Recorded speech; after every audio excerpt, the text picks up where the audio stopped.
All right, so this is how to sign in to your school email and only your school email so you can do the work on our laptops.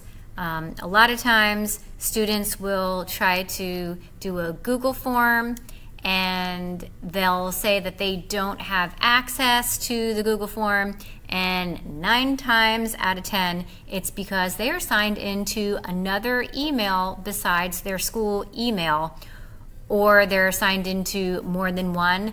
And trust me, the computers don't like it when you're signed into more than one. So here we go. I'm going to show you.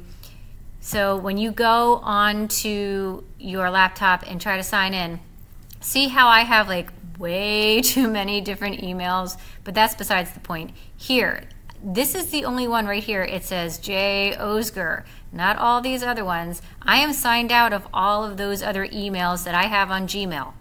I will sign in only to this one. And someone else had signed in from last year. So WCASD, and there we go, J. Osger. And I will put my password.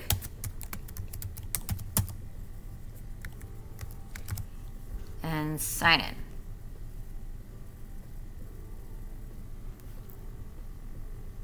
So now you will see it is me right here, J. Osger, and nothing else. So if I go here and go into Gmail, there I am, J. Osger at WCASD.net, and I am not signed in to anything else. I am signed out. If you do that, then you should be able to access all of the Google Forms that I have wonderfully made for your class.